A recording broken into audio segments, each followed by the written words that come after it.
살인, 강간, 아동학대, 음주운전.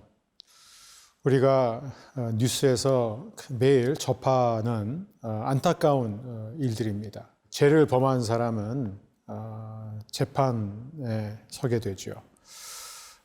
또 구형이 발표가 되고 또 선고가 될 때마다 사람들은 저마다 다르게 반응을 합니다. 어떻게 이런 손방망이 처벌을 내릴 수 있느냐. 즉 사람에게 가해지는 불의에 대해서, 잘못에 대해서 법 제도도 이게 정답을 갖고 있지 않은 것 같아요. 그때마다 해석을 다르게 하고, 그래서 어떤 판결을 내릴 때마다 사람들은 그 판결 앞에서 무엇이 진정한 정의냐라는 질문을 던지게 됩니다. 그런 의미에서 오늘 이 본문은 이 하나님이 바라시는 정의가 무엇인지 우리에게 보여주고 있습니다. 오늘 우리가 함께 보게 될 본문은 출애굽기 21장 12절에서 27절 말씀입니다. 출애굽기 21장 12절에서 27절 말씀입니다. 사람을 쳐 죽인 자는 반드시 죽일 것이나 만일 사람이 고의적으로 한 것이 아니라 나 하나님이 사람을 그의 손에 넘긴 것이면 내가 그를 위하여 한 곳을 정하리니 그 사람이 그리로 도망할 것이며 사람이 그의 이웃을 고의로 죽였으면 너는 그를 내 제단에서라도 잡아내려 죽일지니라. 자기 아버지나 어머니를 치는 자는 반드시 죽일지니라. 사람을 납치한 자가 그 사람을 팔았든지 자기 수하에 두었든지 그를 반드시 죽일지니라. 자기의 아버지나 어머니를 저주하는 자는 반드시 죽일지니라. 사람이 서로 싸우다가 하나가 돌이나 주먹으로 그의 상대방을 쳤으나 그가 죽지 않고 자리에 누웠다가 지팡이를 짚고 일어나 걸으면 그를 친 자가 형벌은 면하되 그간의 손해를 배상하고 그가 완치되게 할 것이니라. 사람이 매로 그 남종이나 여종을 쳐서 당장이 죽으면 반드시 형벌을 받으려니와 그가 하루나 이틀을 연명하면 형벌을 면하리니 그는 상전의 제사님이라. 사람이 서로 싸우다가 임신한 여인을 쳐서 낙태하게 하였으나 다른 해가 없으면 그 남편의 청구대로 반드시 벌금을 내되 재판장의 판결을 따라 낼 것이니라. 그러나 다른 해가 있으면 갚되 생명은 생명으로, 눈은 눈으로, 이는 이로, 손은 손으로, 발은 발로, 된 것은 된 것으로, 상하게 한 것은 상함으로, 때린 것은 때림으로 갚을지니라. 사람이 그 남종의 한 눈이나 여종의 한 눈을 쳐서 상하게 하면 그 눈에 대한 보상으로 그를 놓아줄 것이며 그 남종의 이나 여종의 이를 쳐서 빠뜨리면 그 이에 대한 보상으로 그를 놓아줄지니라. 오늘 본문은 중죄와 신체적 상해 이 두 가지를 다루고 있습니다. 먼저 좀 더 무거운 죄를 다룬 다음에 조금씩 가벼워지는 죄로 이렇게 진행이 되는 것이죠. 그 이유는 무거운 죄일수록 그에 상응하는 벌을 받아야 한다는 하나님의 원리이기 때문에 그렇습니다. 자, 가장 무거운 죄, 사형에 해당하는 죄는 무엇일까요? 12절을 보면 사람을 쳐 죽인 자는 반드시 죽일 것 이렇게 되어 있습니다. 사람을 죽이는 순간 그 사람은 반드시 죽임을 당해야 되는 것입니다. 어떤 사람들은 이 부분을 좀 오해를 합니다. 이게 이 10계명 가운데 이제 6번째 계명에 해당되죠. 살인하지 말라. 아니 그러면 하나님은 분명히 살인하지 말라고 그랬는데 사형 제도는 하나님의 뜻과 위배되는 것 아닌가? 아닙니다. 이건 전혀 다른 얘기죠. 하나님의 뜻은 무엇이냐? 사람을 죽이는 것을 금하신 거예요. 살인 저지르는 것을 금하신 것이죠. 그러나 하나님의 명령을 어기고 사람을 죽이게 되면은 그 사람은 반드시 사형 당해야 됩니다. 그게 바로 하나님의 원칙입니다. 왜 그럴까요? 한 생명이 얼마나 소중한지를 우리에게 가르쳐 주시는 것입니다. 하나님의 형상, 하나님의 모양대로 지음받은 인간의 존엄성, 가치를 보여주는 것이죠. 따라서 누군가의 생명을 내가 취한다면은 그것을 갚을 수 있는 방법은 어떤 것도 없어요. 방법은 하나예요. 그 사람의 생명을 취하는 것입니다. 생명은 생명으로만 갚을 수 있기 때문이죠.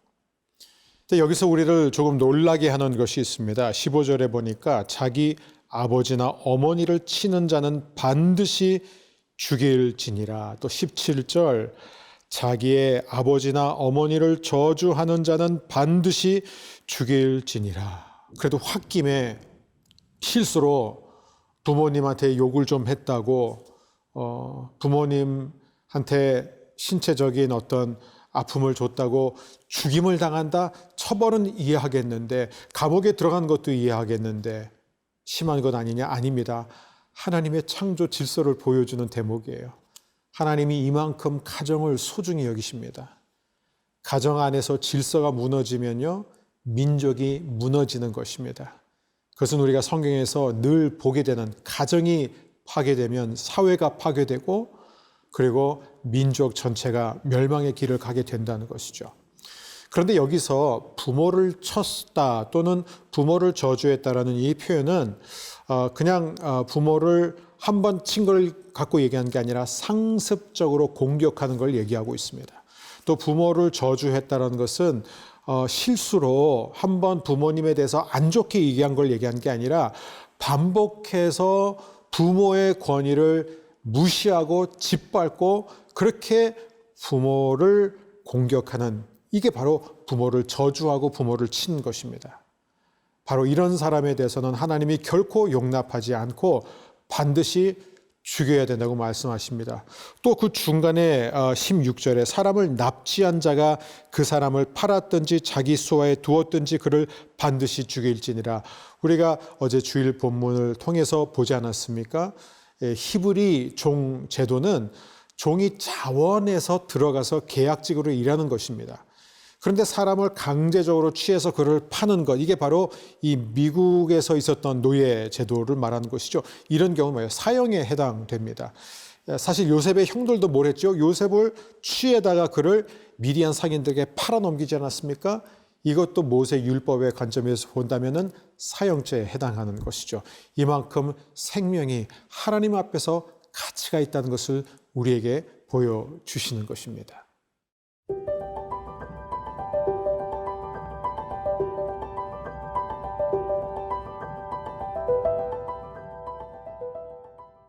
하나님은 또 신체적 상해 부분을 다루죠. 18절을 보게 되면 사람이 서로 싸우다가 하나가 돌이나 주먹으로 그의 상대방을 쳤으나 그가 죽지 않고 자리에 누웠다가 지팡이를 짚고 일어나 걸으면 그를 친 자가 형벌은 면하되 그간의 손해를 배상하고 그가 완치되게 할 것이니라. 이 감정 싸움이 나중에 이제 증폭이 되면 결국 주먹 다짐으로 간다는 것입니다. 그러다가 상대방이 죽으면 무조건 그 사람도 죽여야 되지만 그러나 죽지 않았다면 어떻게 해야 되느냐? 그 사람이 완전히 회복될 때까지 가해자가 모든 책임을 져야 함을 말씀하고 계십니다. 자, 그러면 성경적인 갈등 해결 방법은 뭔지 아십니까? 싸움을 피하는 것입니다. 말다툼도 피하는 것이고 물론 물리적 싸움도요, 가장 뛰어난 지혜는 그 현장에서 달아나는 것입니다. 그것은 비굴한 게 아니라 어떻게 보면 굉장한 지혜라는 것이죠. 그런데 하나님은 이 종들에 대해서도 말씀하십니다. 20절 사람이 매로 그 남종이나 여종을 쳐서 당장에 죽으면 반드시 형벌을 받으려니와 그가 하루나 이틀을 연명하면 형벌을 면하리니 그는 상전의 재산임이라. 자, 여기서 하나님은 이 종에 대해서도요 얼마나 배려한지 모릅니다. 왜냐하면 고대 근동 지방 당시에는요 종을 죽여도 상관없었어요. 그런데 여기서는 하나님이 바로 이 종의 인권을 말씀하시는 겁니다. 그의 눈이 상하거나 그의 이를 상하게 하면 어떻게 되냐? 그를 풀어줘야 된다. 그에게 자유의 몸을 줘야 된다. 이렇게 말씀하고 계십니다. 또 22절에 보면은 사람이 서로 싸우다가 임신한 여인을 쳐서 낙태하게 하였을 경우를 말합니다. 이게 무슨 얘기냐면 이렇게 그냥 제3자에게 이 피해가 갔을 경우를 말하는 거고, 여러분 우리도 흔히 뉴스에서 이런 것들 보지 않습니까? 그냥 지켜보던 사람, 길을 지나던 행인이 불의의 사고 그리고 봉변을 당하는 일들을 우리는 많이 보게 됩니다. 자, 이럴 때는 뭐예요? 가해자를 그냥 무조건 감금하고 처벌하는 것이 아니라 가해자로 하여금 피해자, 그리고 피해자가 죽게 되면은 그 피해자의 가족에게 철저하게 배상해야 함을 하나님은 말씀하고 계십니다. 자, 이런 그 당시 이스라엘의 특수한 정황 가운데 주신 하나님의 이 십계명 적용을 오늘 우리에게 어떻게 적용해야 할까요? 십계명은 여전히 우리에게 유효합니다. 하지만 십계명을 적용하는 방식은 오늘 문자 그대로 우리에게 적용하기는 어렵지요. 십계명의 원리는 영원하지만 적용 방법은 바뀔 수밖에 없습니다. 그러나 우리가 여기서 중요한 원리를 몇 가지 배울 수 있죠. 하나님은 공의의 하나님, 정의의 하나님이십니다.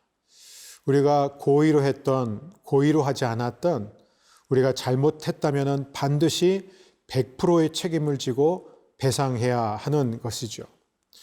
여러분, 음주 운전자의 경우는 어떻습니까? 또 이 낙태의 경우는 어떻습니까? 이게 우리한테는 가벼운 처벌로 끝날 수 있는 일이지만 결코 하나님의 기준에는 그렇지 않습니다. 상대방의 생명을 위험에 빠뜨리고 그 생명을 취하는 이 모든 일들은 하나님 기준에서는요, 사형죄에 해당하는 중죄라는 것입니다.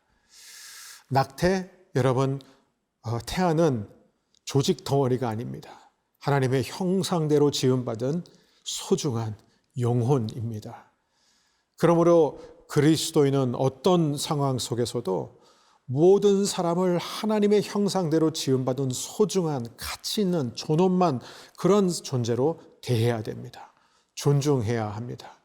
이것이 바로 우리가 하나님 사랑, 이웃 사랑, 우리의 가족뿐만 아니라 우리 주위에 있는 사람들, 그리고 우리가 잘 알지 못하는, 다음에 보게 되겠지만 나그네와 과부와 고아에 대한 하나님의 특별한 사랑을 우리가 배울 수 있는 대목이기도 합니다. 오늘도 저와 여러분 모두가 하나님이 주신 모든 생명을 소중하게 여기는, 잘못했을 때 완전한 책임을 질 줄 아는 성숙한 그리스도인으로 하루를 보낼 수 있기를 바랍니다.